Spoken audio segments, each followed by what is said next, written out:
Bom dia, hoje iremos falar sobre Neemias. E aqui no capítulo 4 de Neemias 1, a palavra do Senhor vai dizer assim: E sucedeu que, ouvindo essas palavras, assentei-me e chorei e lamentei por alguns dias, e estive jejuando e orando perante a Deus dos céus. E disse: Senhor, Deus dos céus, Deus grande e terrível, que guarda o conserto e a benignidade para com aqueles que te amam e que guardam os teus mandamentos.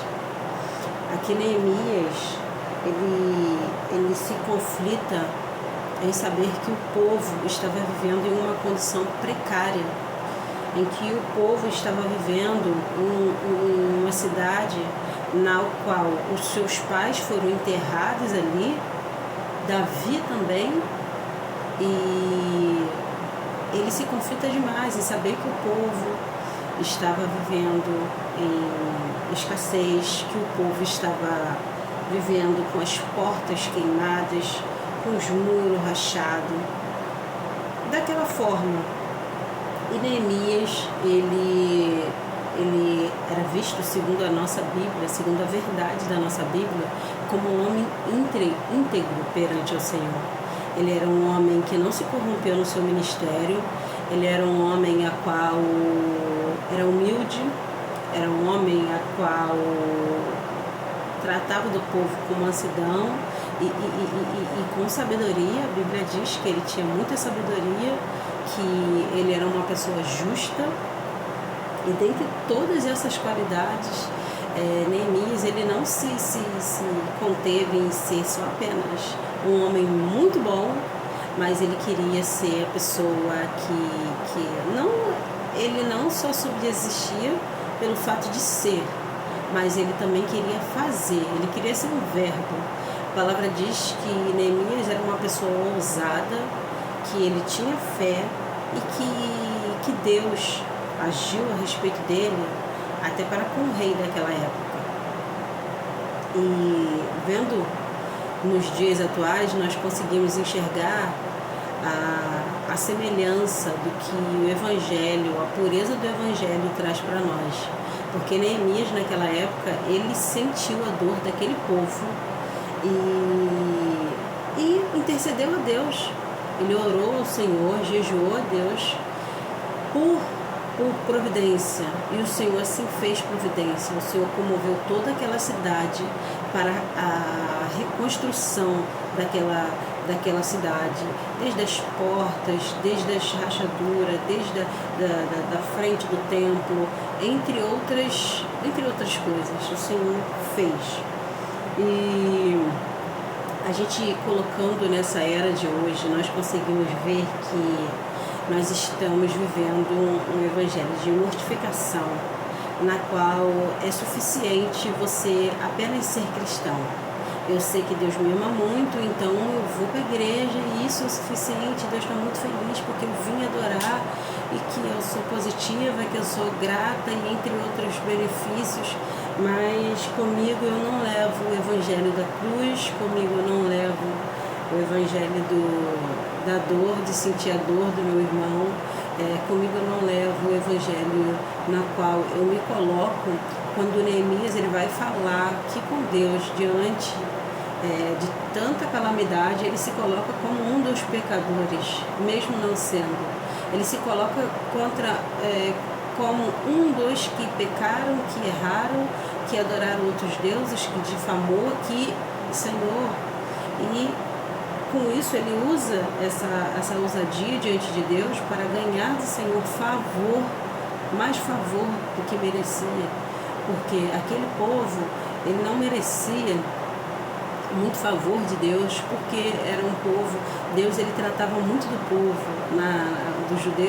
dos judeus naquela época dessa forma. Ele levava o povo a um local de debilidade, de escassez, de sofrimento, de cativeiro, para que o povo se arrependesse dos seus males, porque a tendência daquilo ali vir a se tornar somente aquilo, a tendência daquilo ali se tornar daquele povo se tornar pagão, daquele povo se tornar e o povo de Deus ser esquecido, a mensagem de Cristo, a mensagem do Evangelho ser esquecido era muito grande. Então o Senhor, ele tinha que levar o povo à prova.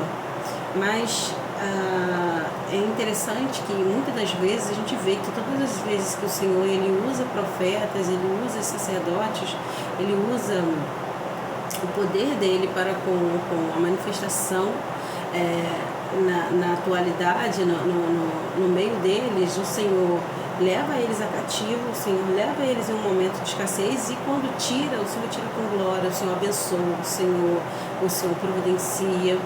E é exatamente isso que nós estamos vivendo hoje. A nossa atualidade, nós não nos vemos em um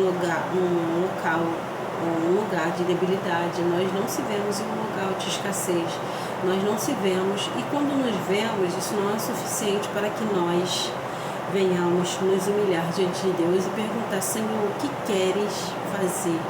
O que eu devo fazer? As debilidades que eu tenho me colocado aqui, o que me trouxe até aqui? E como eu faço para sair daqui? Senhor, eu sou seu servo, eu sou sua serva, eu nasci para te servir, para te obedecer. O que eu faço, Espírito Santo de Deus, que eu posso fazer? E isso é interessantíssimo. É interessantíssimo que nós estamos vivendo um sofisma onde só estar na presença, só ser cristão é o suficiente. Porém, não é o suficiente. Deus vai te chamar para abrir caminhos, Deus vai te chamar para abrir a mente, Deus vai te chamar para reunir o povo, para reconstruir muros quebrados, Deus vai te chamar para reconstruir as portas que estão queimadas, Deus vai te chamar para levantar os muros da cidade, Deus vai te chamar, e quando Deus te chamar, você vai ter que falar: eu não posso parar o que eu estou fazendo.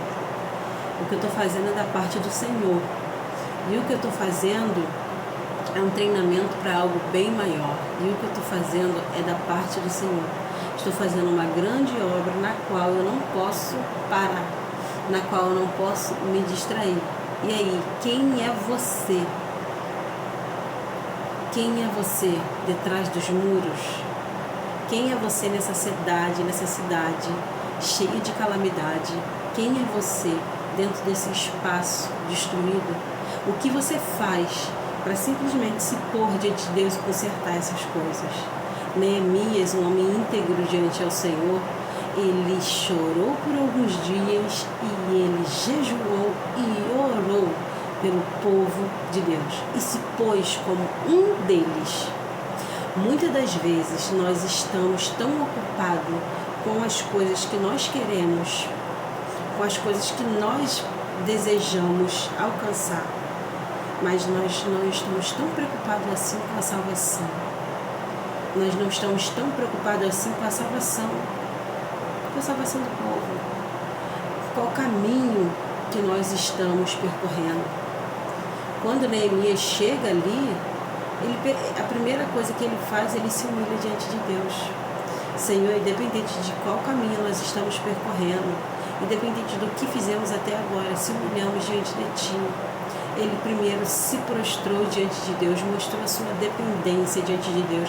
Ele chorou por alguns dias, porque ele tinha real importância, ele tinha real responsabilidade, ele se importava realmente com o que estava acontecendo com aquele povo, com a alma, com a vida daquele povo, com o espaço que aquele povo vivia, com a precariedade, com aquilo que aquele povo estava vivendo. Muitas das vezes hoje vivemos ao lado de pessoas que nós não se importamos em falar mais de Deus para essas vidas, que nós não se importamos mais em salvar tantas almas por ano. Quantas almas você salvou esse ano?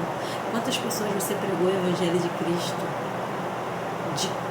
De quantas formas você falou de Cristo para alguém?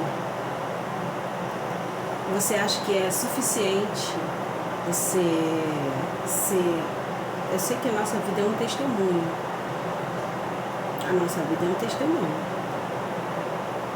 E eu acho que não é só suficiente que oramos o Pai Nosso e durante o Senhor, toma esse povo, não pensou. Isso não é suficiente.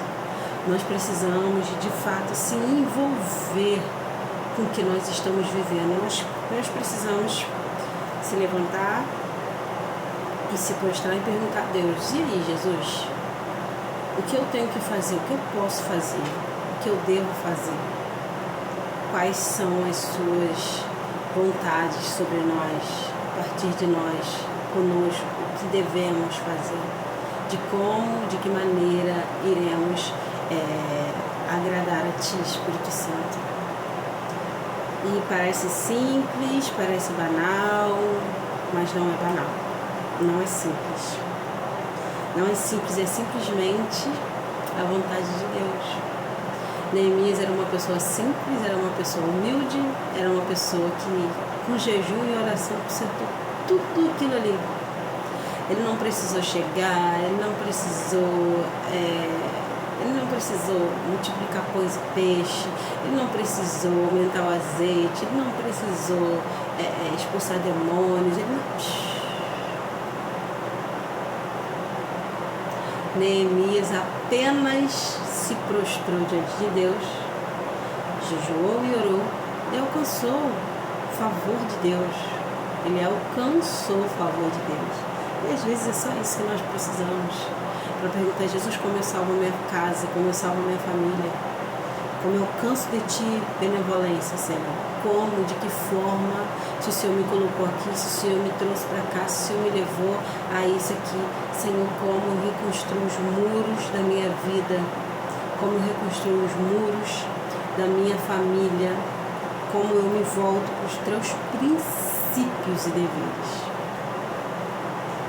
Gente, nós estamos vivendo neste dia atual, nessa atualidade, dessa forma, levando o Evangelho de Cristo como nada, levando a mensagem de Cristo, o corpo morto, o corpo sacrificado de Cristo na cruz, a mensagem de Cristo, a preparação de Deus para com seu Filho Jesus, como filho, como servo, como mensagem de Deus. A gente estamos levando e tratando como nada, simplesmente nada. Estamos tratando como isso, como nada, como se não houvesse efeito. O nosso efeito é outra coisa. Nós vivemos em um ambiente instagramável, nós vivemos em um ambiente muito favorecedor, muito cheio que nos leva a uma alegria, que nos traz prazer, que nos traz, e estamos fazendo do altar um palco. Estamos achando que o altar de Cristo é a sala da nossa casa. Estamos tratando a casa de Deus como qualquer coisa, né? Então, essa mensagem que eu quero deixar hoje, não sei de que forma você vai reconstruir os muros da sua vida. Você vai reconstruir os muros da sua casa, do seu ministério, da sua família, do seu altar. De que forma você vai se humilhar. Eu não sei se você é mãe, se você é pai, se você é filho, quem você é, mas se você chegou até esse vídeo, eu creio que o Senhor já está falando com você e não existe uma forma melhor do que se prostrar diante de Deus. E a gente está buscando algo muito burocrático, mas às vezes não é isso. A gente está buscando o simples. Fica na paz.